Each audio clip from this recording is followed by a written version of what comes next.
എന്തൊക്കെ ഉണ്ടായില്ലേ? അവ പുറത്തുള്ളവർക്കെല്ലാം PSC ആണ് അറിയാവുന്നത്. അതിനകത്ത് എന്തൊക്കെ ചെയ്യുന്ന അവർ ഒറ്റ 24,30,000 രൂപ കൊടുത്തില്ലേ? 24,30,000.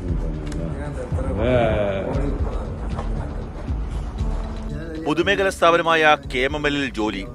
HR വിഭാഗത്തിൽ മാനേജറായ ജോലിക്ക് ലീഗ് നേതാവ് ആവശ്യപ്പെട്ടത് 25 ലക്ഷം രൂപ. ചവറ വടക്കുന്തല സ്വദേശി തജുദ്ദീന്റെ മകന് ജോലി വാങ്ങി നൽകാം എന്ന് പറഞ്ഞാണ് ഇയാൾ പണം കൈപ്പറ്റിയത്. 20 ലക്ഷം രൂപ ക്യാഷായും 5 ലക്ഷം രൂപ ബാങ്ക് മുഖേനയുമാണ് കൈപ്പറ്റിയത്.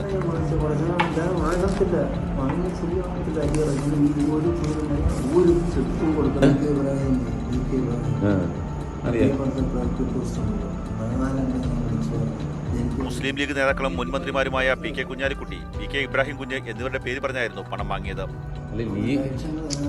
ലീഗ് കുഞ്ഞാലിക്കുട്ടി വ്യവസായ മന്ത്രിയാണെങ്കിൽ നിങ്ങളൊക്കെ പറഞ്ഞ കുഞ്ഞാലിക്കുട്ടി ആൾക്കാർ ഇപ്പോഴും ഉണ്ടെന്നവിടെ. എന്ത് നിങ്ങൾ പറയാ? ഇബ്രാഹിം കുഞ്ഞിന്റെ ആൾക്കാർ ഇപ്പോഴും ഉണ്ടെന്നവിടെ.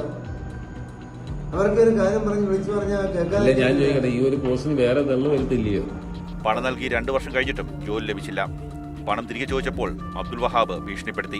അങ്ങനെ നമ്മൾ അന്വേഷിച്ചപ്പോൾ അങ്ങനെ ഒരു തസ്തികയില്ലെന്ന് മനസ്സിലായി. അങ്ങനെയാണ് ഞങ്ങൾ പൈസ തിരിച്ചു ചോദിച്ചത്. തിരിച്ചു ചോദിച്ചപ്പോൾ വീണ്ടും അയാൾ ഓരോ അവധികൾ ഇങ്ങനെ പറഞ്ഞ് നമ്മളെ കബളിപ്പിക്കുകയായിരുന്നു. അങ്ങനെ പിന്നെ നമ്മൾ പോലീസിൽ പരാതി കൊടുത്തത്. ചവറ കരുനാപ്പള്ളി ACPക്ക് പരാതി കൊടുത്ത് അവിടുന്ന് ചവറയിലോട്ട് ട്രാൻസ്ഫർ ചെയ്ത് തുടർന്ന് പോലീസിൽ പരാതി നൽകിയായിരുന്നു. പക്ഷേ പോലീസിന്റെ ഭാഗത്തു നിന്ന് പ്രതിക്ക് അനുകൂലമായ സമീപനമാണ് ഉണ്ടായതെന്ന് പരാതിക്കാരി പറയുന്നു. പോലീസിന്റെ സഹായം ഉണ്ടായി. അപ്പോൾ അവർ വേണ്ടി സഹായിച്ച നമ്മൾ ഒരുപാട് പ്രാവശ്യം കയറി ഇറങ്ങിയിട്ടും അവർ ഇയാളെ അറസ്റ്റ് ചെയ്യുകയൊന്നും ചെയ്തില്ല. അപ്പോൾ പിന്നീട് ചെല്ലുമ്പോൾ ഇപ്പോൾ 2ാമത് കേസ് കൊടുത്ത് കഴിഞ്ഞപ്പോഴാണ് അറിയുന്നത് ഇയാൾ മുൻകൂർ ജാമ്യം എടുത്തിരിക്കുകയാണ്. കരുനാഗപ്പള്ളി ACPക്ക് നൽകിയ പരാതിയുടെ അടിസ്ഥാനത്തിലാണ് പോലീസ് അന്വേഷണം ശക്തമാക്കിയത്. അപ്പോഴേക്കും പ്രതി ഹൈക്കോടതിയെ സമീപിച്ചു.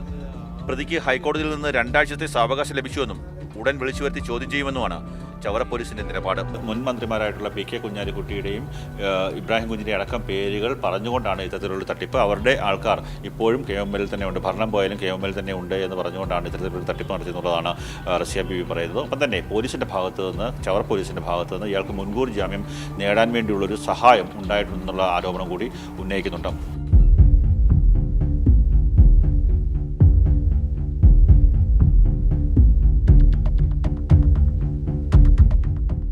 ക്യാമറമാൻ ഷാനവാസ് പരീതിനൊപ്പം കണ്ണൻ നായർ, മാതൃഭൂമി ന്യൂസ്, കൊല്ലം.